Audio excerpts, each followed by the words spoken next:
welcome back to another enriching episode of Pleasure Principles. So, welcome back again to this soul stirring, heart opening, and radically honest episode of Pleasure Principles, where we talk all things that desire, emotional intelligence, healing, and that juicy, expansive thing we call intimacy. Mhm.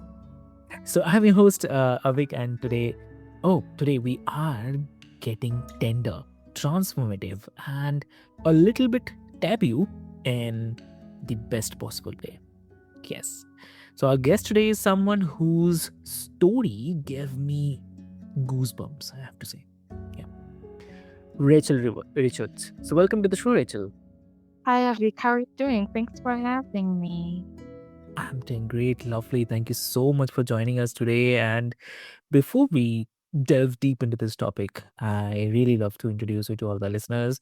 Dear listeners, Rachel is not just a coach helping women restore the intimacy, regulate the emotions, and rebuild the trust. So she is a walking testimony of how you can rise after being shattered. So she started her healing journey 5 years ago after heartbreak sent her spiraling into anxiety and depression. But instead of staying down, she asked one brave question: there's got to be a better way to heal, right? Yeah. Thanks for that introduction, Avik. There's definitely got to be a better way to heal, right? Because we can't always be in pain. Yes. Yes, dear listeners. So she found it, she built it, and now she guides women from heartbreak to wholeness. So today we are diving deep into how emotional healing changes the way we experience physical intimacy, not just with a partner, but with ourselves. So, Rachel, welcome to the show. I have a feeling that this episode is going to change lives. So, let's get started. Welcome to the show again. Thank you. That was such an amazing introduction, Avik. I really liked it. Yes, today, I think today's topic, healing, the way healing influences physical intimacy is it's a topic close to my heart because we don't think that it can change the way we experience physical intimacy, but it does. And actually today I wanted to share a client a story. One of my clients, I'm not going to say her name because I didn't get her permission to Yeah. share her name, but I had a conversation with her and she was like, oh my God, Coach Rachel, something is missing in the bedroom. Like, he's an amazing guy. He Mm, never cheats on me. He's loyal. mm, He has integrity. Whatever he says, he backs it up with action. But I just feel like something is missing in the bedroom. On mm, on like deeper conversation with her, if we we found out together, we would find out together that the reason why she felt like something was missing in the bedroom is because she was lacking the thrill of being the other woman in every relationship.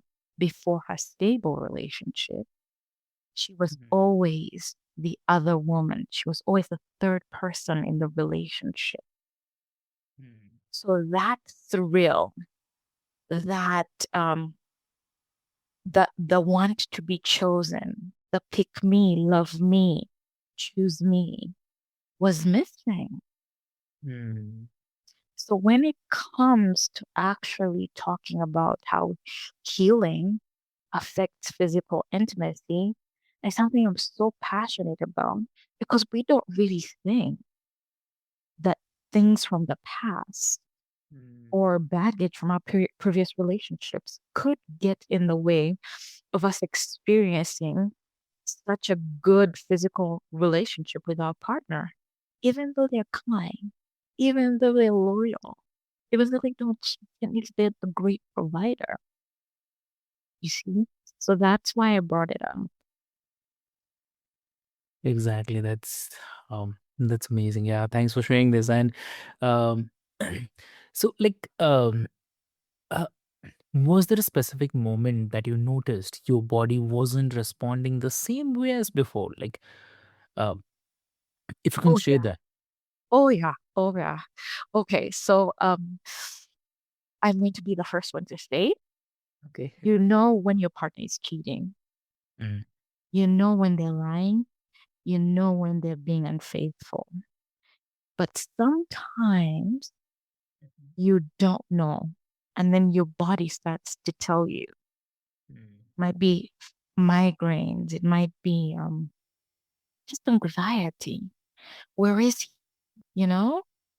We fall into this regular trap of believing, oh, it's just my intuition. I need to shake it off. I don't want to stir the pot. I don't want to, ask questions, to have difficult conversations because that will make me difficult. That will make me hard to love. That will make him leave. Have you ever just known that, wait, something's not right?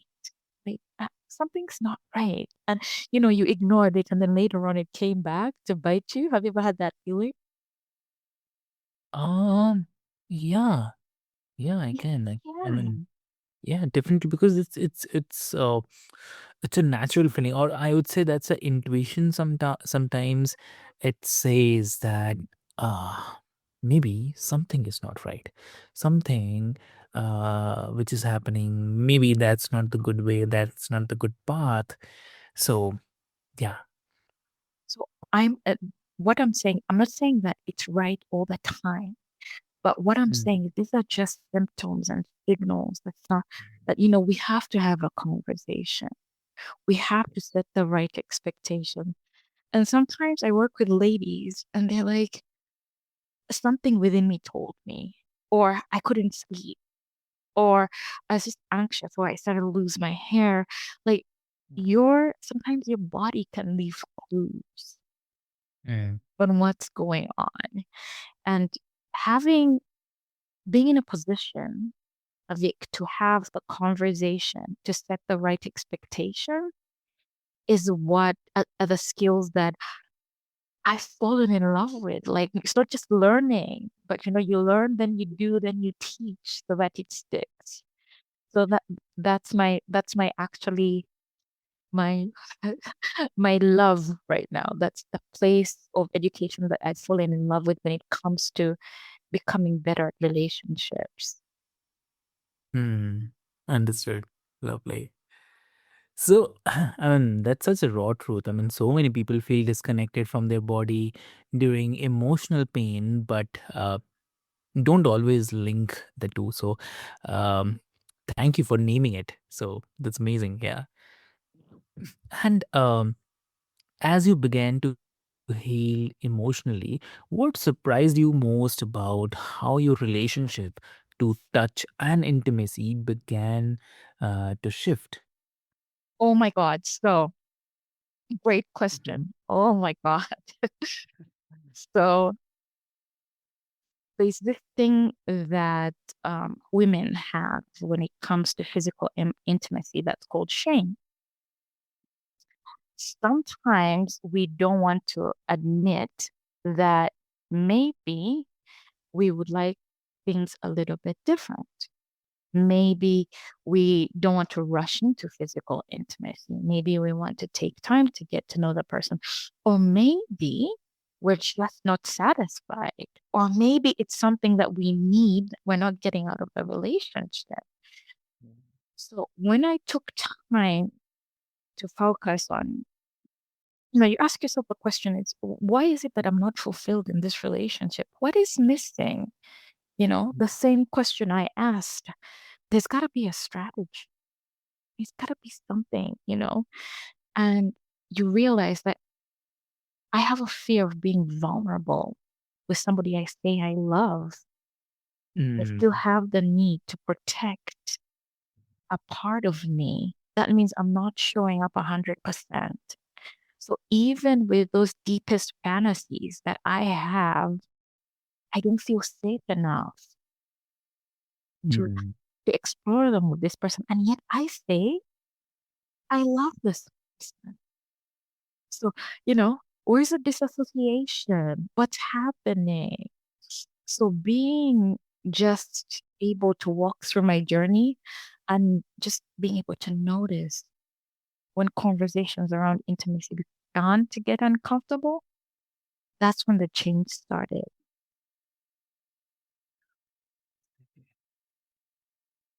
So, I hope that makes sense. I know it's very detailed, yeah, but yeah. Like also here, did your body ask for the different things, like, or uh, did you find yourself wanting new kinds of closeness? So, what do you would say? no, so this is how it happened, right? When you are just in a relationship and let's say hypothetically, right? Because this was my situation. I preferred I looked forward to the days when he wasn't there, when I didn't have to see him, right? So it was like living for the weekend. So I was happier Yeah. outside of the relationship. And I know this might not be the case for all of the listeners, but sometimes you get some kind of peace when the person is not around. And yet you still want to lie and say that, oh yeah, I love them because you don't want to be lonely. Okay. So we fall into the trap of thinking if we Mm. stay longer, if we sacrifice more, if we change our preferences when it comes to our physical needs, or we numb those physical needs, these people will, love us more. They will be loyal to us. They will, be consistent. Has it ever happened to you where you feel like, you know, I thought because I was being loyal to this person, they'll be loyal back to me. I thought because I was being honest with this person, they would give it back to me, but Mm. it doesn't really happen. Yeah, exactly. I mean, we assume that these things will happen because we have a faith, or um, we trust that person um, with wholeheartedness. Maybe that is the reason, or what do you say? Yeah, it's I would say yes, blind trust. And Yeah. there's also the it's the hope that human beings are good people, that every human being, but I'll be the first one to say Mhm. that going into my dating life, Okay. just expected everybody to love the same way, Mm. right? I expected, and I was mistaken. We fall into every time we fall into the trap of believing that we have experienced the same love growing up, Mm. right? Or we know how to give and receive love the same way. We've experienced the same journey with communication and safe spaces and accountability. Have you ever have you ever just realized, hey, how come this person thinks maybe that love is gifting? And yet I think that love is quality time. Has it ever happened to you? Why are we so different? I mean, I expected something, but something different happened. So yes, Mhm. absolutely. Yeah. So yes, it does happen a lot, and not just to me. Like with some of the Mm. clients I work with, right? They they want to fix the person. We can't help it, Avik. Like we love these people so much, like we love them blindly that we would follow them into the fire, right? We want to fix them. But the thing I teach my clients is no matter what we do, no matter what we give, we can't go back into that person's childhood and change their understanding of love. Because for some people, the only love they've known is manipulation, abuse. That's the only love they've known growing up. And that's the only love they're able to give. So Okay. sometimes if your partner is being emotionally unavailable, or they're not able to listen to your physical and emotional needs because your needs don't matter, it's because that's what they've grown up seeing, right? And it's not up to you to go and fix things. So that's also one thing, especially when it comes to reignition of intimacy with my clients. That's one thing that we always talk about. Okay. Fabulous. So, I mean, it's really wild that how healing doesn't just change what you want, but it changes what you can even receive also. So, Yeah, yeah. that's right. Sorry, you were saying, sorry, I got excited. No, I just said like it sometimes changes what we even receive. So, that is something, yeah. Yeah, So, yeah. absolutely. When sometimes Mm. in life Yeah. we put on a tough exterior because of what we've gone through. And everybody has had different childhood and different experiences. So sometimes safe relationships can be triggers because you're just waiting for the other shoe to drop. Because maybe in your past, nobody has loved you that way, honestly, affectionately, loyal. And you just, where's the, like, where's the lie? Where's the manipulation? And then sometimes we're not able to receive love because we're coming from a place of, I need to protect myself. And everything that person says looks like a form of manipulation or a form of lying. Absolutely. Yeah. Mm. Understood. Understood. So, and like in your coaching book, what's the most common block women have when it comes to rediscovering the physical pleasure after emotional pain? Perfectionism. Hmm. I would say, even me, before as Mm. a coach, before I went on this journey of uh, of healing, I blindly expected that my healing would be overnight. I expected that after the first time I sat down and had a conversation about my values, my non-negotiables, what it would look like for a safe relationship.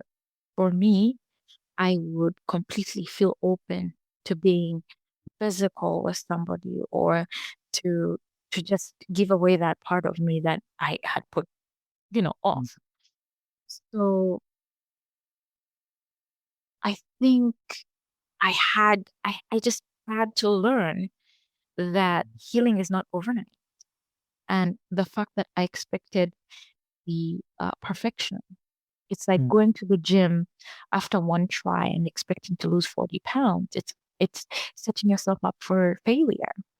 So the more I got frustrated, the more I wanted to look into it. And like, where's the Mhm. frustration coming from? It's coming from this need for perfection. Because I was not looking for the aha moment, the aha where, oh, that feels a little bit better. I was looking for to wake up and everything be perfect, which is unrealistic. Yeah, exactly. Amazing. So, how do you help someone feel safe in their body again, especially if trust has been broken? Absolutely. So trust comes from actions, right? And this is what I work on with all of my clients. Mhm. The reason why we are in a place of fear is we don't know how to initiate trust again. We don't know what Mm. that trust feels like, and we don't have a strategy on how to get it. I think it's Dr. John Delaney that says behavior is the only language you need Mm. in relationships. So, on the journey to reestablishing trust, it Mm. has to be action based and not words. So you're not going to base it on what the person says. It's what they follow through. If they say that they're loyal, if they say that they don't lie to you, whatever your non-negotiable is, how is the follow through? How do they respect your boundaries? Mm. Right? So as somebody consistently becomes, because trust is just basically predictability, right? Exactly. So as they consistently show you Mm, that I I have got your best interest at heart, I've got your emotional needs mm, at heart. I'm not going to hurt you. I'm not just going to walk away because mm, some of the clients I worked with, um, a partner walked away from them mm, and just left them high and dry. And I think that's their biggest fear. So you have to ask a client. I have to ask a client. We have to have the conversation of what would it take for you to feel safe again? What does that look like? Every client is different. So mm. actions that would help that person feel safe, right? Repeatable action. That's how the trust is reestablished again. Exactly. Exactly true. Yeah. And also, like, we often talk about receiving the pleasure, but what about initiating it again after Mm. the heartbreak? Oh, that's such a great question. And also sometimes this is the biggest hurdle after Mm, heartbreak, initiating uh, pleasure because if you're thinking about heartbreak, you're thinking about somebody hurt you. So now it's time for me to protect myself. And if mm, with all the walls built up, it's very hard to be vulnerable. It's very hard to connect on that level. For women, the level of communication mm, that it takes to initiate physical intimacy is not just surface level. It comes from the confidence from within. And the confidence from within comes from repeated action, establishing that trust with yourself that even if maybe he doesn't like this, or he thinks that's too fast, or he thinks this is too evasive, or he doesn't like physical mm, touch in public, it's okay. Again, perfectionism, right?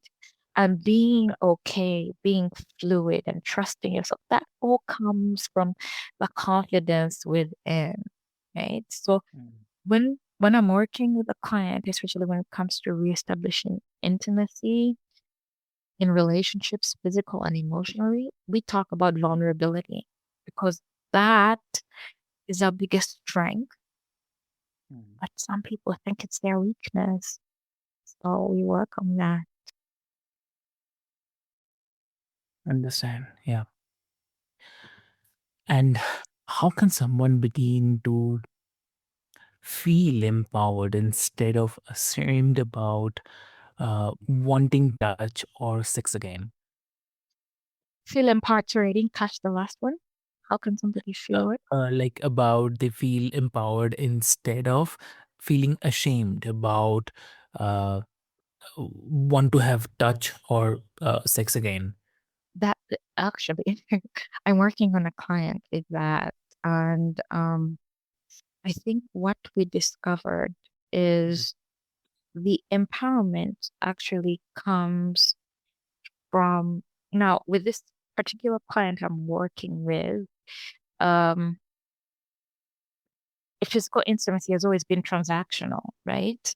Never relationship building. So she's afraid that once the physical intimacy is over, she'll never Mhm. see him again, right? Yeah. So again, it's based on client by client, but what I see the major thing is values, right? Knowing that are we going the same direction, me and him? Do we want the same thing out of a relationship? If it's just to, explore each other's bodies, we know that. If we're looking for a long-term relationship, we know that. Setting the right expectations before going in gives you confidence and and helps you understand, oh my God, this is my boundary. This is how far I'm going. The empowerment comes from the confidence. The confidence comes from setting the right expectations and knowing what to expect after. Because if you have a conversation with her, the biggest problem with her intimacy, and I'm not saying it's a thing for everybody, but getting back to it, she thought it would be transactional. She thought, oh yeah, I'm never going to see him after this. That was her block. And she needed to set the right expectations, draw the right boundaries, and know, are we going in the same direction? Is this relationship doing want the same thing of the relationship? And that's what made her more confident when it comes to physical intimacy. But for each case is different. Each case comes with a different blockage, right? So in that scenario, that's what helps me. Can understand. Yeah. Yeah. So, like, do you think that our cultural scripts around moving on make it harder to reclaim physical intimacy in our own timeline? Sorry, cultural scripts, like how we were raised. What do you mean by that? Yeah. So, I mean, like, move on. I mean, I have to say, like, Move on emotionally or physically? Those uh, are two different things. no, it's a yeah to reclaim the physical intimacy. Yes. Yeah. Mhm. Mhm. So obviously, society has a lot to do with the way we we think would be acceptable, right? Because society is about being accepted. What would be acceptable when it comes to moving on is definitely inbuilt by where you've grown up, what you've done, right? How the relationship ended. But I will say for a fact that the emotional part of intimacy for women, when it's not just physical intimacy for us, we have to be present. So sometimes the reason why the physical intimacy is so mechanical or something to a chore is because we're not emotionally present, right? I don't know how it is for men, but for women, we can disassociate from the act itself. We can remove ourselves from the act just to treat it as a chore if we haven't dealt with the emotions surrounding vulnerability, right?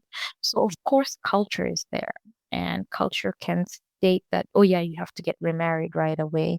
Maybe you have to have kids right away. Different cultures, different needs, different societies, different ways that you have to fit in at that time. And yes, you can remove yourself from the situation, but for how long, how much longer, right? And Yeah. what are you doing with the emptiness? How are you numbing that emptiness? How are you taking care of you? And then it goes back to the physical symptoms that come with trying to disassociate or removing yourself from such an intimate and what is supposed to be a celebrated, you know, part of being with a person.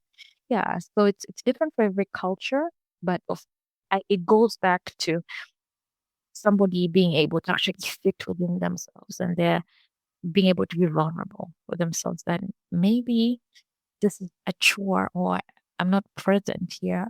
It's because I haven't dealt with certain things. And again, any recovery starts with my intention, right? I want to fix the thing. Some people don't want to, which is okay too.